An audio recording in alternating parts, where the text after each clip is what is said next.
Greetings everyone. I'm back with another engaging video which is focused on make. As we all know that make का मतलब होता है बनाना. That is right.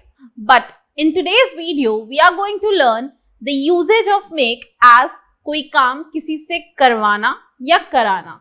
Means वो काम हम नहीं करेंगे but वो काम हम किसी और से करवाएंगे. तो वहां पर भी हम यूज करते हैं make. Let's see some examples. जैसे बोलना, इन इंग्लिश वी से स्पीक, लेकिन अगर किसी से बुलवाना है तो वहां पर हम बोलते हैं मेक स्पीक. सिमिलरली लिखना मीन्स राइट और किसी से लिखवाना वहां हम कहेंगे मेक राइट.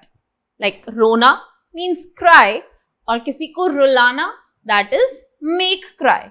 सिमिलरली हंसना मीन्स लाफ और किसी को हंसाना that is make laugh.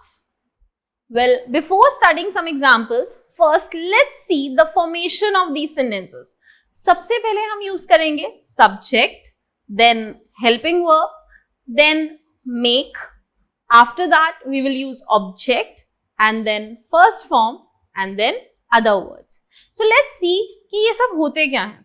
First is subject. Subject can be anyone, means जो काम करवा रहा है. It can be he, she, I, we, you, they, any name of a person. जो भी काम करवा रहा है वो subject है. Next comes helping verbs.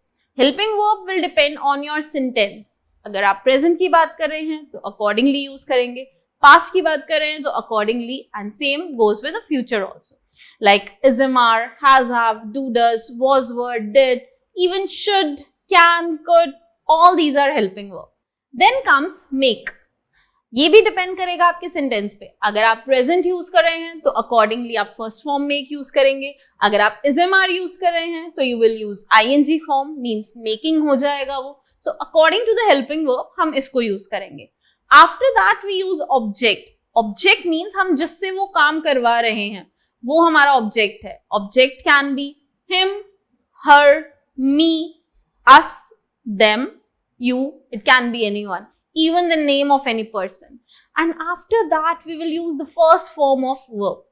So let's see some examples of it. The first example is मैं तुम्हें हंसाऊंगा. अगर हम इस सेंटेंस को ध्यान से देखें तो ये फ्यूचर की बात कर रहे हैं. यहां पर हम यूज करेंगे will. Now first is subject. Subject means मैं, I will. अब इसके बाद हम make यूज करेंगे. I will make. अच्छा, हम किसे हंसाएंगे? तुम्हें. तो ये हमारा ऑब्जेक्ट हो गया you. I will make you laugh. इसी को अगर हमें नेगेटिव में बोलना है कि मैं तुम्हें नहीं हंसाऊंगा, so you will say I will not make you laugh. यही आप इंटेरोगेटिव फॉर्म में भी पूछ सकते हैं. फॉर एग्जाम्पल, क्या मैं तुम्हें हंसाऊंगा? so यहाँ will जो है वो आगे आ जाएगा. We will say will I make you laugh? Let's see one more example. उसने मुझे रुलाया. अब इस सेंटेंस की अगर बात की जाए तो ये पास्ट इंडेफिनाइट है, means we will use second form of the verb. Now the subject is उसने, मींस ही और she. It can be anyone. ही पास्ट में बात कर रहे हैं तो पास्ट में वी नो जहां सेकंड फॉर्म आती है वहां कोई हेल्पिंग वर्ब नहीं आता, तो मेक की हम डायरेक्ट सेकंड फॉर्म यूज करेंगे made. He made me cry. उसने मुझे रुलाया.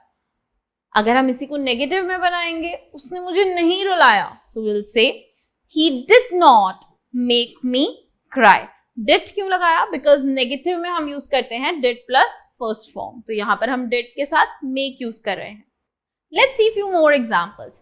वह मुझसे बर्तन धुलवाती है, मींस वो ये काम मुझसे करवाती है. Now this is simple present tense and as you know the rule of simple present tense is first form with S और ES.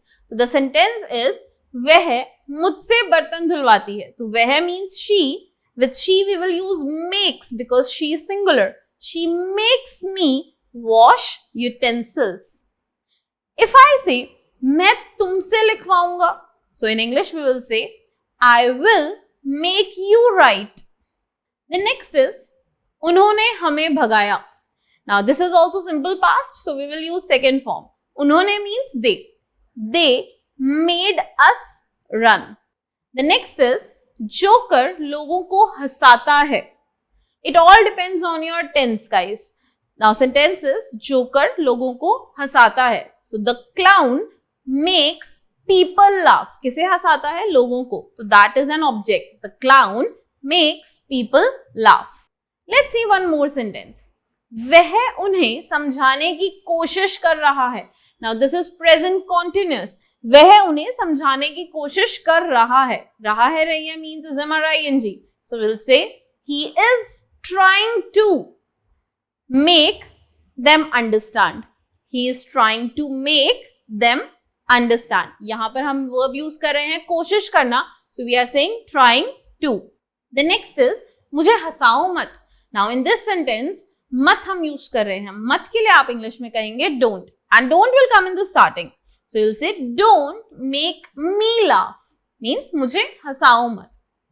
I hope you were clear with this usage of make and you will make other people also understand this usage. For more such videos, stay tuned.